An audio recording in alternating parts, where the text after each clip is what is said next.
Díomh gach aontaithe, cuimhín an seo chun pórdach imime chistin, fáilte thnáis go dtí an cinéal YouTube seo, agus fáilte isteach go dtí mí Márta agus seachtain na Gaeilge. Thosnaigh seachtain na Gaeilge ar an céad lá de mí Márta, agus níl an seachtain chun críochnú go dtí an ceithre lá déag de mí Márta. Is caiicís na Gaeilge atá ann chun na Iarna in sin seachas seachtain na Gaeilge, agus má an rud é sin. Tá nig tanú le an blian in athraíonn seachtain na Gaeilge ó caiicís na Gaeilge, go dtí mí na Gaeilge agus blian an Gaeilge beidir. Seo an céad seo Gaeilgean atá chun teacht amach an mí seo, ní beidh sé an ceann deireanach, ar leid beidh ceann amháin eile agam an seachtain seo cuain. A gcóir an seo, be minic fécinn ar an spéir I rith an lé, agus dá bhrí sin tá ar an cúpla rudaí a athrú nó chun chur ar an spéir. Ag tosnú le seo, an sais grid seo na lína seo, a gearan suas na lína seo an spéir, céimena tá dhábalta na sais ihreacha agus céimna a eiscint chús an sin.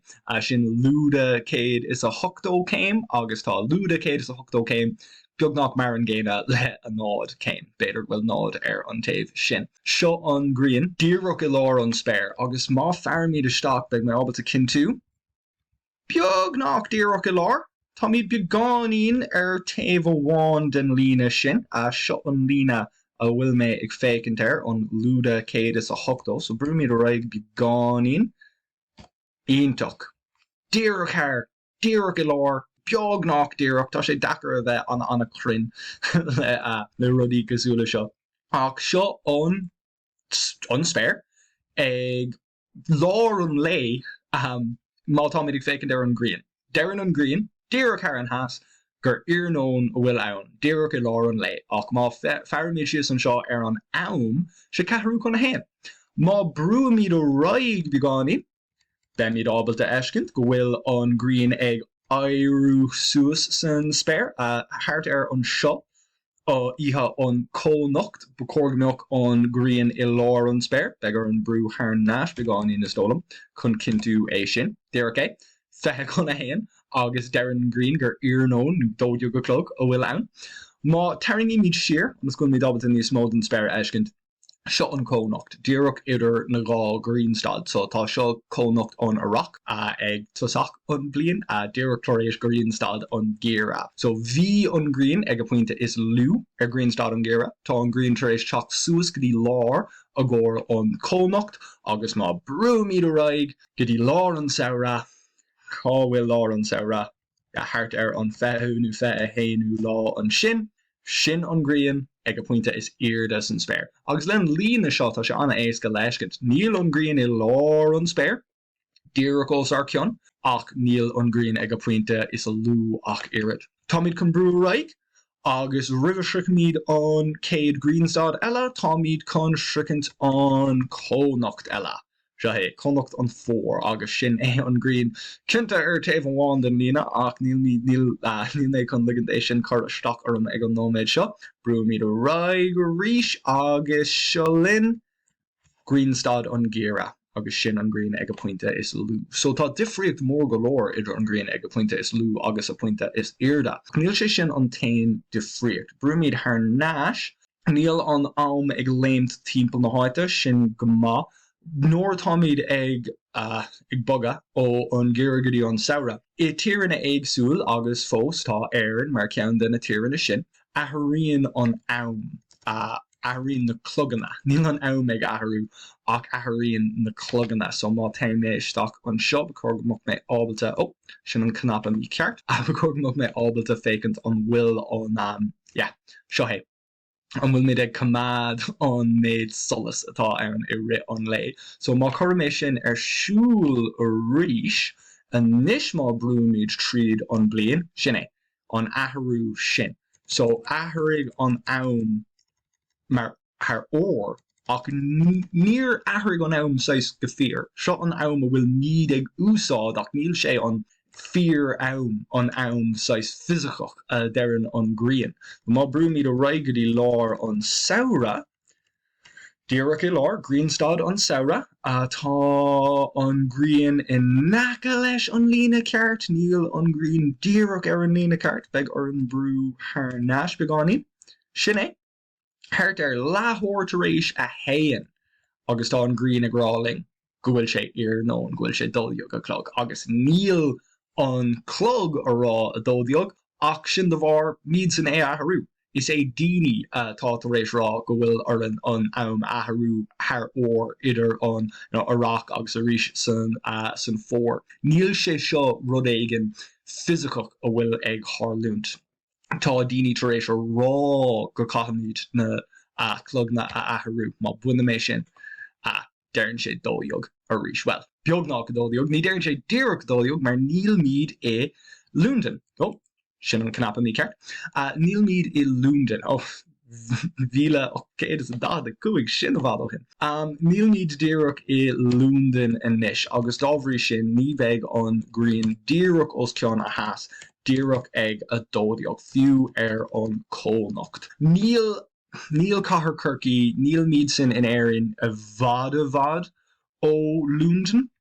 Tá beáíonn difriocht idir cathair lúndan agus lúndan níos generálteach níl chun bach lei sin a gcóir an seo. So an seo ar an Cónocht I lár an lé tá an Grian díreach os ceann a heas 10 nóméid níos déanaach ná mar a deirimiid. Deirimiid go bhfuil an Grian ag a puinte is éarda ag Iarnóin ach an seo in éireann tá mé ag úsáid Iarnóin lúndan. Níl mór an difriocht an sin ach go gcóir an Grian sin difriocht 10 nóméid, well 10 nóméid. Tá a lán cathracha san fáirt seo den dain is dólam má taim sios go dtí na els ba cóirgimíoch lúndan ann. Ba cóirgimíoch sé ann is cathair anna bhór é. Sin é. Díreach é. So inis, tá mé de lúndan. Agus feithe tar éis dulbeag tá an Grian feithe nómid níos fuide a raig má tarangómíad an am Iarnóin sin é an Grian. Cúpla nóméid ar an héamh ach níl sé sin ródonna. Ag a dulbeag a clog díreach os ceann an heas. De bhar an slí in úsáid míad an am an seo sin dain I rinne leitheanta seo. Tá an dain briste suas é cinál am de friúil. Tá éireann sin cinál am céine le lúndan ach is sé lár an cinéal an lína a tain trí Greenwich I London sin an áit ina bíon an Grian díreach os ceann a heas ag a dulbeag a clog. Úsáid míad an éireann an am céine mar níl an difriocht ach 10 nóméid agus ag an am seo san dain ina bhfuil míad inniu ní churann an difriocht sin isteach ar an mórán. Níl míad ag úsáid an Grian a gcóir an am níl daoine ag éirigh 6 cinú go bhfuil gachtainna I ggéanamh gachrod ag an am ina bhfuil an Grian díreach os ceann a heas dómh. De bhar an slí ina bhfuil an dain 6 ceangalta le chéile inniu caithmid déon cinnta go bhfuil nóir dearann tú go bhfuil sé dulbeag a clog I Corcaigh nó a dulbeag a clog I Lúndan go bhfuil míad caint mé ar an am céine. Tharlaíonn dulbeag a clog I Lúndan agus I Corcaigh ag an am céine ach ní tagann an Grian go dtí lár an spéir in éireann go dtí 10 nóméid tar éis an puinte sin. So sin difriocht beáíonn de bhar an slí ina choramíad an am. Má tá míad ag fécinn ar an Grian an seo, tá míad tar éis eiscint hena féin go taon an Grian suas agus sios de bhar an dain tá an dain 6 crumtha beáíonn agus dábhrí sin nóir tá an Grian ag a puinte is lú. Seanna íseal san spéir agus sin an ggéire nóir taimid go dtí an Grianstad eile beag an Grian ag a puinte is irde san spéir. Ach má fear míad isteach ar an Grian an seo. Má taimid Iarnóin go dtí an Grianstad I ggéire agus Iarnóin cúpla nóméid chun cinú go bhfuil an Grian díreach san áit ceart a leathabhairt tar éis dulbeag an seo. Sin an Grian ar an lína. Ach má brú míad a raig ó ggéire go dtí saora tain an Grian go dtí an taobh. So ní srican an Grian an puinte san lár ag leathabhairt tar éis nóir tá míad in anar. Caithmid fannacht cúpla nóméid eile. Má taimid a raig go dtí an Cónocht caithmid 6 lúba siar chun leanúnt an Grian ag an am seo. Sin an Cónocht agus níl an Grian chun srucant an lár go dtí cúpla nóméid tar éis dóideag a rís. Tá an Grian chun sais trasnú an líne sin I lár an spéir. Agus an sin tean an Grian beáin go dtí an taobh eile. Cosúla sin. Agus an sin tharnais a gcóir an ihe an lá is fuide an ihe is gira Grianstad an saora. Agus an sin lúban an Grian go dtí an taobh eile.